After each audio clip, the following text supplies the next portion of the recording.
Board के कक्षा 8वीं के सभी विद्यार्थी ध्यान दें। आज की इस क्लास के अंतर्गत वार्षिक परीक्षा की तैयारी के लिए सामाजिक विज्ञान का सेट बी हम कंप्लीट करेंगे। फुल सॉल्यूशन मैं आपको इसी वीडियो में दूंगी, तो पूरा वीडियो लास्ट तक देखें।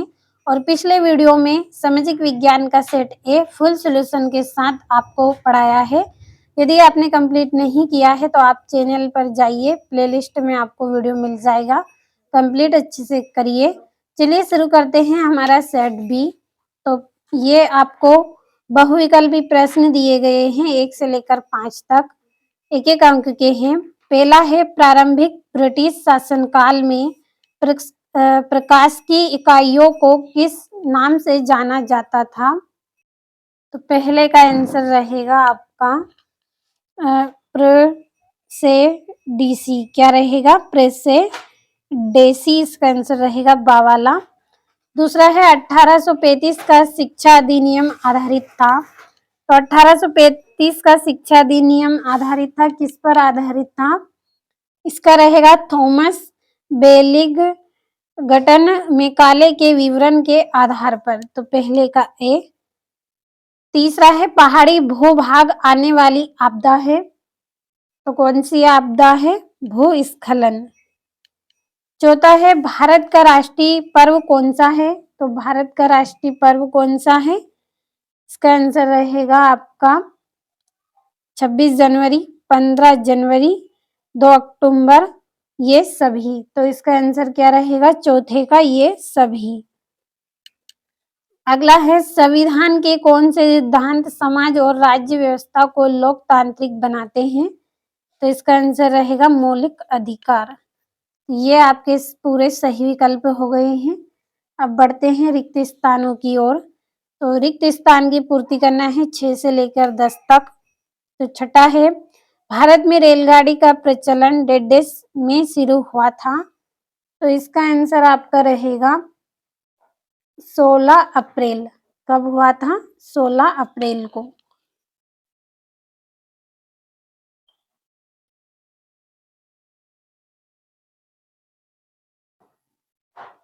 अगला है, सन 1858 के कानून द्वारा ब्रिटिश मंत्रिमंडल के एक सदस्य को डेढ़ के रूप में नियुक्त किया गया।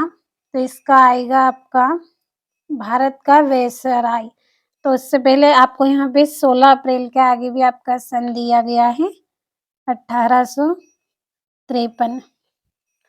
और दूसरे का आंसर रहेगा आपका भारत का वायसराय। यहाँ पे हम भर लेंगे भारत का वायसराय।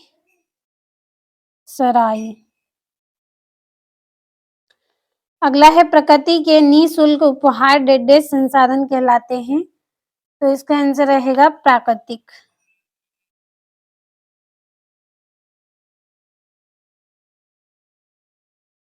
अगला है, संविधान द्वारा प्रदत्त मौलिक अधिकार डेढ़ सिद्धांत पर आधारित हैं। तो इसका आंसर रहेगा धर्मनिरपेक्ष।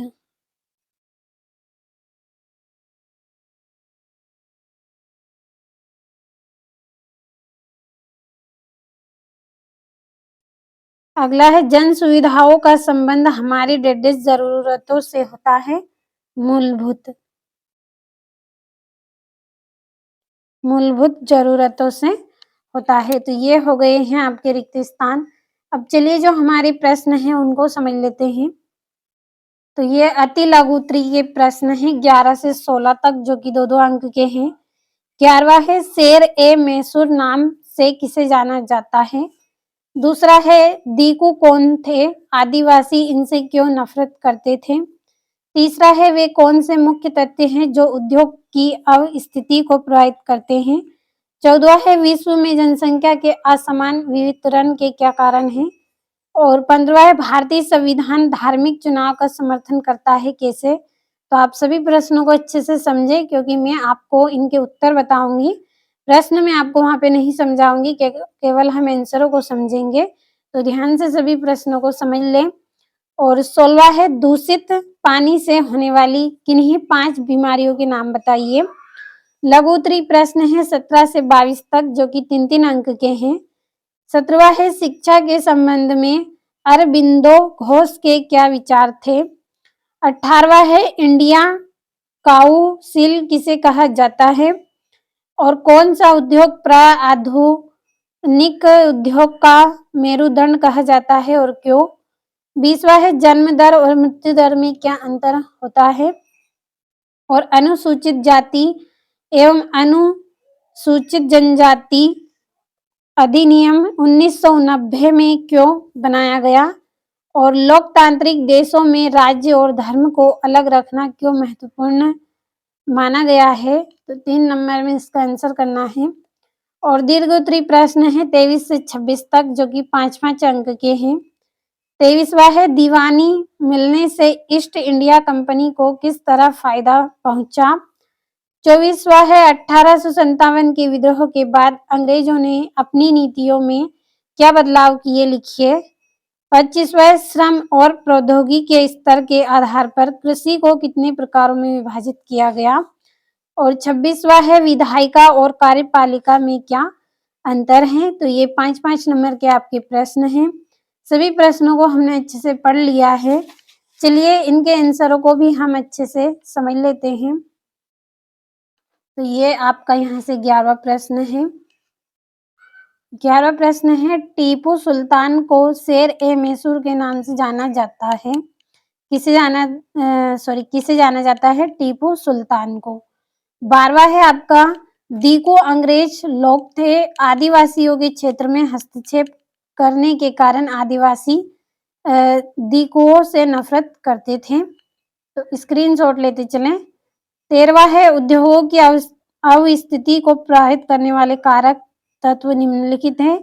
पहला कच्चा माल, दूसरा है श्रम, तीसरा है पूंजी, चौथा है जल, 5वां है भूमि, छठा है परिवहन और 7वां है संचार, 8वां है विद्युत। तो आपको 8 दिए हैं, आप 2-3 कंप्लीट कर लें। और विश्व में जनसंख्या के असमान वितरण के निम्नलिखित कारण है। पहला है स्थलाकृति, दूसरा है जलवायु, तीसरा है मृदा, चौथा है जल, 5वां है खनिज और छठा है सांस्कृतिक, सामाजिक और आर्थिक। स्क्रीनशॉट आपको लेते चलना है। और भारतीय संविधान धार्मिक चुनाव का समर्थन करता है।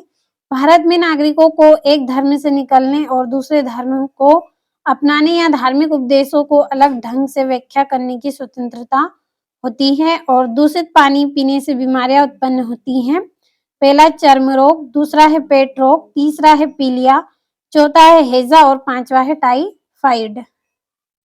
17वां है शिक्षा संबंध में अरबिंदो घोष के निम्नलिखित विचार थे। पहला, शिक्षा का माध्यम मातृभाषा होना चाहिए ताकि यह अधिक से अधिक लोगों तक पहुंच सके।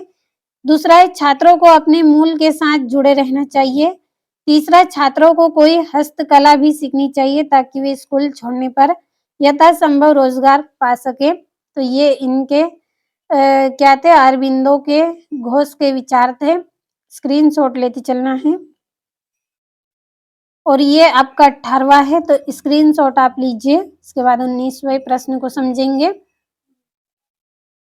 19वां है लोहा इस्पात उद्योग को प्राय आधुनिक उद्योग का मेरुदंड कहा जाता है क्योंकि देश के विकास में इसका महत्वपूर्ण योगदान होता है। एक सुई से लेकर विशाल जहाज तक का निर्माण लोहा इस्पात उद्योग पर आधारित है और यह उद्योग अन्य सभी उद्योगों का आधार स्तंभ है।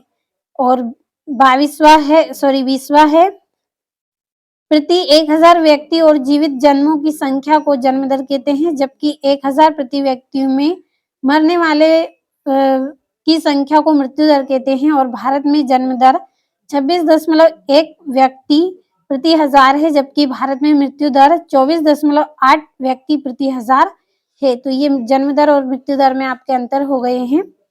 और यहाँ से 21वां प्रश्न है अनुसूचित जाति एवं अनुसूचित जनजाति अधिनियम 1990 दलितों तथा अन्य समुदायों की मांगों के जवाब में बनाया गया था।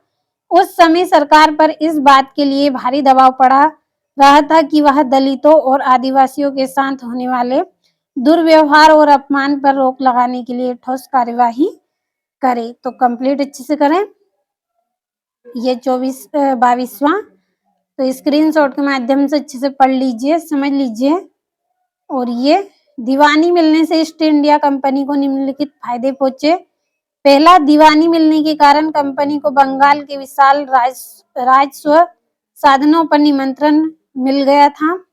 दूसरा, कंपनी को भारत में चीजें खरीदने के लिए ब्रिटेन से सोना चांदी नहीं मांगना पड़ा था। तीसरा, भारत से होने वाली आमदनी से ही कंपनी अपने सारे खर्चे चला सकती थी।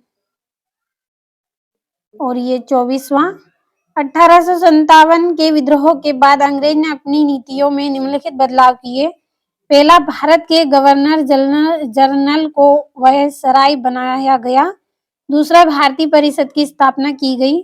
तीसरा, भारत के गवर्नर जनरल को वायसराय का ओहदा दिया गया।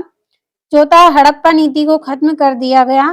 पांचवा, सेना में भारतीय सिपाहियों को अनुपात कम करने और यूरोपीय सिपाहियों की संख्या बढ़ाने का फैसला किया। और छठा, भारत के लोगों के धर्म और सामाजिक रीति रिवाज का सम्मान करने का फैसला किया। और ये 25वां, पढ़ लीजिएगा, अच्छे से समझ लीजिए और भरोसा रखें। पूरे मोस्ट इम्पोर्टेंट क्वेश्चन दिए हैं वार्षिक परीक्षा के लिए, कंप्लीट अच्छे से कर लेना है आपको।